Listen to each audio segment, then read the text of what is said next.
Hello friends, स्वागत है आपका आपके अपने लीगल चैनल सोच पर प्रहार में। मैं हूं एडवोकेट सनी शर्मा और दोस्तों आज की इस वीडियो में बहुत ही इंपॉर्टेंट लेटेस्ट जजमेंट अभी 15 मार्च 2022 का आपको बताने वाला हूं। ये दोस्तों जो जजमेंट है ना, ये बिल्कुल वही है जो प्रश्न आप कई बार पूछते हैं। आप लोग कई बार पूछते हैं कि सर ऐसा है कि हमें लगता है कि जो न्याय व्यवस्था है वो बायस्ड है, और कभी आपने ऐसा देखा है कि पत्नी को भी सजा हुई है गलत करने पर। तो यहां पर ये जजमेंट वही है। पत्नी के ऊपर इंक्वायरी बिठाई गई, पत्नी के ऊपर कोर्ट ने अलग से केस, सब कुछ हुआ। क्यों? क्योंकि पत्नी ने गलत किया था।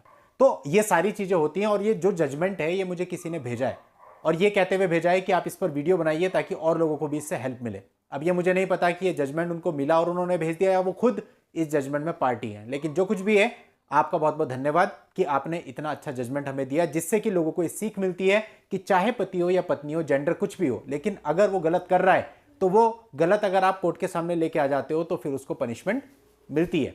तो आप जितने भी लोग हैं जिनको ऐसा लगता है कि आपके मेंटेनेंस के मामले में या किसी और मामले में आपकी वाइफ ने झूठ बोला हुआ है, झूठे स्टेटमेंट किए हुए हैं और वो झूठ के बेस पे मामला आपके ऊपर चल रहा है या झूठ के बेस पे आप पर मेंटेनेंस का ऑर्डर हो गया है, तो आप सब लोगों को इस जजमेंट से बहुत ही फायदा मिलेगा।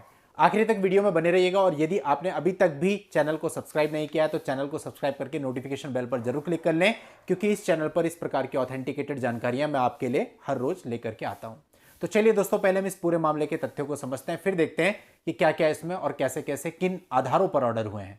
24 मार्च 2010 को दोनों पक्षकारों की शादी हुई थी।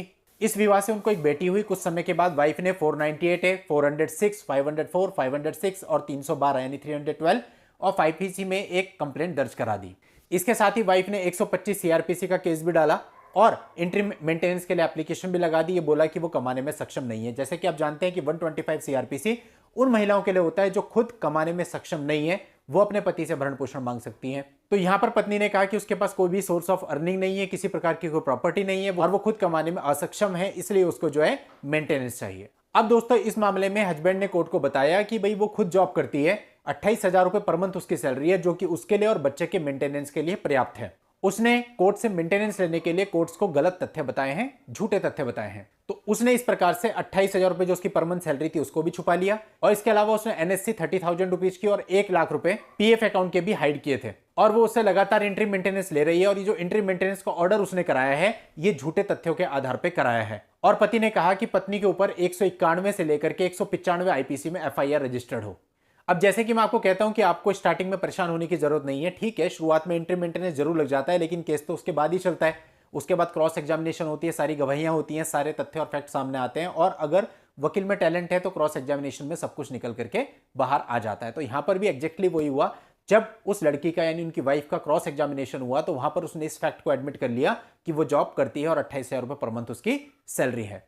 अब सारी चीजें कोर्ट के सामने थी और जो वो NSC की बात की थी उसने और FD की बात की थी, उसके लिए वाइफ ने एक्सप्लेनेशन दिया जिससे कि कोर्ट संतुष्ट हो गई और कोर्ट ने कहा कि वाइफ पर 192, 194 और 195 IPC में मामला नहीं बनता है। और जो माइनर डॉटर थी उसके खिलाफ हस्बैंड ने कुछ नहीं बोला था, तो उसको लेकर के जो पिटीशन का पार्ट था उसको डिसमिस कर दिया गया।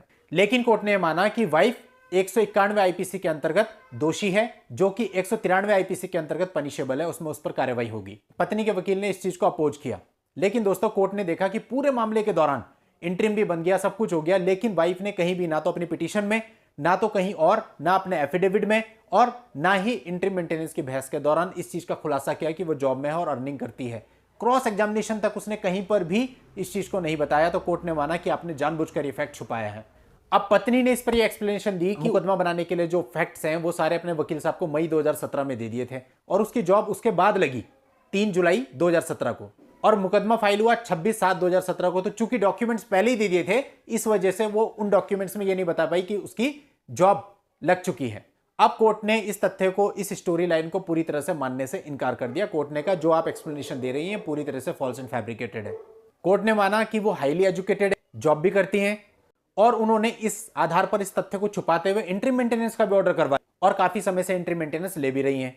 और साथ ही कोर्ट ने यह भी कहा the possibility of her conviction was high, और उसने जो कुछ भी किया है तथ्यों से ऐसा लगता है कि सब चीजें उसने जानबूझ करके की हैं। तो फैमिली कोर्ट ने यहां पर यह ऑर्डर कर दिया था कि भाई इस पर इंक्वायरी हो और CGM कोर्ट में इस पर मुकदमा चलाने के लिए अलग से कंप्लेंट भेजी जाए। अब इसी के खिलाफ वाइफ ने revision petition Punjab and Haryana high court में डाली थी, लेकिन पंजाब एंड हरियाणा हाईकोर्ट ने भी, जैसे मैंने बताया, इन सारे तथ्यों को गौर किया और आखिरी में पाया कि वाइफ ने जानबूझकर यहां पर तथ्यों को छुपाया है और गलत तथ्यों को आधार पर तथ्यों को छुपा करके अपना इंट्रीम मेंटेनेंस का ऑर्डर करवा लिया। इसलिए जो वाइफ वहां पे रिलीफ के लिए गई थी उसकी पिटीशन को डिसमिस कर दिया गया, यानी कि फैमिली कोर्ट के फैसले को इसे माना गया कि जो वाइफ है उस पर 191 आईपीसी और 193 आईपीसी की कार्रवाई हो और सीजीएम कोर्ट में अलग से उसके खिलाफ कंप्लेंट भेजी। तो दोस्तों बात सारी ये निकल के आती है कि यदि आप सही तरीके से मुकदमा लड़ रहे हैं और आपके पास एविडेंस है तो कोर्ट उस बात को मानती है। अब यहां पे देखिए, यहां तो लोअर कोर्ट ने भी माना और फिर हाई कोर्ट ने भी माना।